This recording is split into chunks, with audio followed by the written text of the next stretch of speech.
Telugu Desam party 44వ ఈరోజు దీనికి సంబంధించి ఆవిర్భావ దినోత్సవానికి సంబంధించి తెలుగుదేశం పార్టీ నందమూరి అభిమానులకు అదేవిధంగా నారా వారి అభిమానులకు తెలుగుదేశం పార్టీ కార్యకర్తలకు నాయకులకు అందరికి కూడా పేరు పేరున 44వ పార్టీ ఆవిర్భావ దినోత్సవం సందర్భంగా అందరికీ శుభాకాంక్షలు తెలియజేస్తూ ముఖ్యంగా తిరుపతికి ఒక ప్రత్యేకమైన స్థానం ఉంది. ఎందుకంటే పార్టీ ఆవిర్భావం 82 ఇదే రోజు హైదరాబాద్ ఓల్డ్ ఎమ్మెల్యే క్వార్టర్స్లో తెలుగుదేశం జెండా ఎగరేసి పార్టీ దీన్ని నందమూరి తారక రామారావు గారు ప్రకటిస్తే మొట్టమొదటి బహిరంగ సభ తెలుగుదేశం పార్టీ ఉమ్మడి ఆంధ్రప్రదేశ్లో శ్రీవారి పాదాల చెంత తిరుచానూరు అర్బన్ హార్ట్లో భారీ ఎత్తున జరగడం,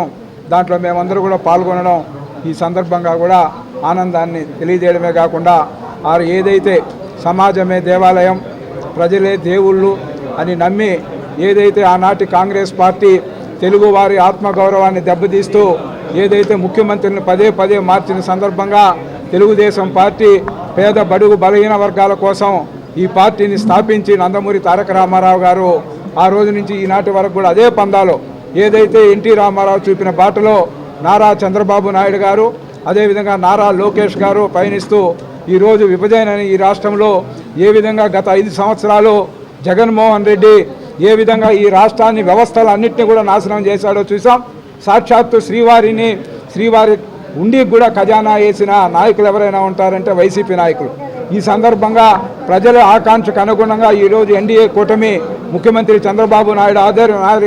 ఆధ్వర్యంలో పనిచేయడమే కాకుండా ఈరోజు నారా లోకేష్ యొక్క యువగలం పాదయాత్రలో చెప్పినవన్నీ కూడా నెరవేర్చుకుంటూ ముందుకెళ్తూ ఈరోజు భారతదేశంలో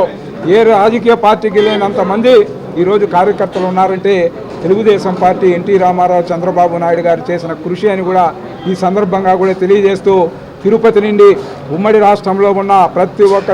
తెలుగు ప్రజలందరికీ కూడా తెలుగుదేశం పార్టీ తరఫున ఈరోజు శుభాకాంక్షలు తెలియజేస్తాను.